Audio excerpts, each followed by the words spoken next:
Hi hello എല്ലാവർക്കും സ്വാഗതം. ഞാൻ ഇന്ന് ഈസി ആയി ചെയ്യാൻ പറ്റുന്ന ഒരു കട്ട്ലറ്റ് ആണ് ഉണ്ടാക്കുന്നത്. ഒരു വെജിറ്റബിൾ കട്ട്ലറ്റ് നോക്കാം. ആവശ്യമായ ഇൻഗ്രീഡിയൻസ്: 2 വലിയ ഉരുളക്കിഴങ്ങ് പുഴുങ്ങിയത്, 3 പച്ചമുളക് ചെറുതായി അരിഞ്ഞത്, 1 സവാള ചെറുതായി നുറുക്കി അരിഞ്ഞത്, 1.5 ടീസ്പൂൺ കുരുമുളക് പൊടി, 1 ടീസ്പൂൺ പെരുംജീരകം പൊടിച്ചത്, 1 ടീസ്പൂൺ മുളക് പൊടി, 1/2 ടീസ്പൂൺ മഞ്ഞൾപ്പൊടി, ആവശ്യത്തിന് ഉപ്പ്, 2 മുട്ട, ആവശ്യമുള്ള ബ്രെഡ് ക്രംസ്. നന്നായിട്ട് ഉടച്ചെടുക്കണം. കുറച്ച് ഉപ്പിട്ട് നന്നായി പുഴുങ്ങി വെച്ച ഉരുളക്കിഴങ്ങാണിത്. നല്ല പേസ്റ്റ് രൂപത്തിൽ ഇത് ഉടച്ചെടുക്കാം. ഉടച്ചു വെച്ച ഉരുളക്കിഴങ്ങിലേക്ക് അരിഞ്ഞു വെച്ചിരിക്കുന്ന പച്ചമുളക് ചേർക്കാം. ചെറുതായി അരിഞ്ഞ സവാള ചേർത്ത് കൊടുക്കാം. കുരുമുളക് പൊടി 1.5 ടീസ്പൂൺ ചേർക്കാം.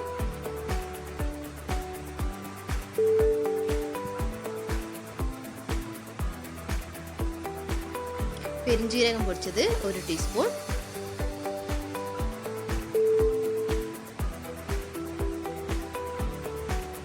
മുളക് പൊടി 1 ടീസ്പൂൺ അല്ലെങ്കിൽ 1.5 ടീസ്പൂൺ ചേർക്കാം. 1/2 ടീസ്പൂൺ മഞ്ഞൾപ്പൊടി ചേർത്ത് കൊടുക്കാം. ആവശ്യമായ ഉപ്പ്,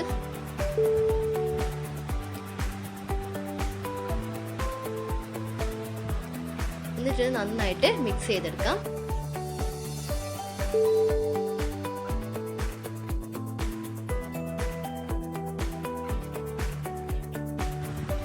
ഇതിപ്പോ നന്നായി മിക്സ് ആക്കി വെച്ചിട്ടുണ്ട്.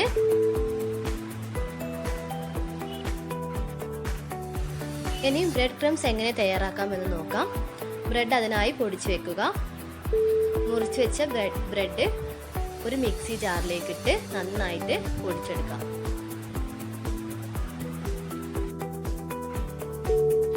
ബ്രെഡ് ക്രംസ് റെഡി ആയിട്ടുണ്ട്. ഇതിൽ നിന്ന് കുറച്ചെടുത്ത് ഉരുളക്കിഴങ്ങ് മിക്സിലേക്ക് ചേർത്ത് നന്നായിട്ടൊന്ന് മിക്സ് ചെയ്യാം.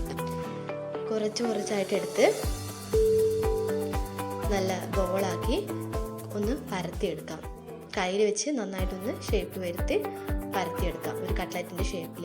ബ്രെഡ് ക്രംസ് ചേർക്കുന്നത് എന്തിനാന്ന് വെച്ചാൽ ഇത് കുറച്ച് കട്ടിയായി കിട്ടും. ഇല്ലെങ്കിൽ പെട്ടെന്ന് നമ്മളിപ്പം വറുത്ത് കോരുമ്പോൾ പെട്ടെന്ന് അത് പൊട്ടിപ്പോകാൻ ചാൻസ് ഉണ്ട്. അപ്പോൾ ബ്രെഡ് ക്രംസും കൂടി ചേർത്ത് കഴിഞ്ഞാൽ കുറച്ചും കൂടി കട്ടിയായി കിട്ടും. അപ്പോൾ ഇങ്ങനെ നന്നായിട്ട് കയ്യിൽ വെച്ച് ഒന്ന് ഷേപ്പ് ചെയ്തെടുക്കാം.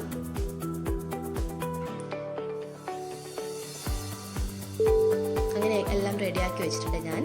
ഇനി നമുക്ക് ഇത് ഡീപ് ഫ്രൈ ചെയ്തെടുക്കാം. അതിനു വേണ്ടി ഒരു പാൻ ചൂടാക്കാൻ വെച്ചു. അതിലേക്ക് കുറച്ച് എണ്ണ വെക്കാം. വെളിച്ചെണ്ണയിലാണ് ഞാൻ ചെയ്യുന്നത്. എണ്ണ ഒന്ന് ചൂടാവട്ടെ. ഷേപ്പ് ചെയ്ത് വെച്ച ഉരുളക്കിഴങ്ങിൻ്റെ മിക്സ് എടുത്ത് മുട്ടയിലൊന്ന് ഡിപ്പ് ചെയ്ത് ബ്രെഡ് ക്രംസിലും ഒന്ന് ഡിപ്പ് ചെയ്ത് 3-4 പ്രാവശ്യം തിരിച്ചു മറിച്ചു ഡിപ്പ് ചെയ്യുക. എന്നിട്ട് തിളച്ച എണ്ണയിലേക്ക് ഇടാം. 2-3 ഒന്നിച്ചിട്ടിട്ട് ഒന്ന് ഇടക്കൊന്ന് മറിച്ചിട്ട് കൊടുക്കാം.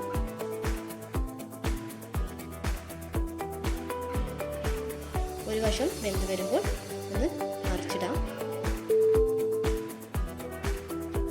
ഒരു ബ്രൗണിഷ് കളറാകുമ്പോൾ നമുക്കത് കോരിയെടുക്കാവുന്നതാണ്.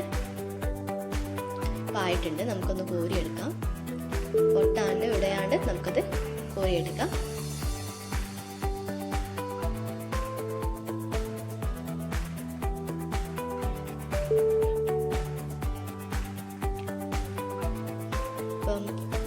ഈസി വെജിറ്റബിൾ കട്ട്ലറ്റ് ഇവിടെ റെഡി ആയിട്ടുണ്ട്. ഇതിപ്പോൾ ഉരുളക്കിഴങ്ങ് മാത്രം വെച്ചിട്ടാണ് ചെയ്തിട്ടുള്ളത്. മറ്റുള്ള വെജിറ്റബിൾസും കൂടി ചേർത്ത് നമുക്കിത് ഉണ്ടാക്കാം. എല്ലാവരും ട്രൈ ചെയ്ത് നോക്കുമെന്ന് പ്രതീക്ഷിക്കുന്നു. ദയവായി ഈ ചാനൽ സബ്സ്ക്രൈബ് ചെയ്യുക. വലതുവശത്ത് കാണുന്ന ബെൽ ബട്ടൺ ക്ലിക്ക് ചെയ്യുക. Thank you.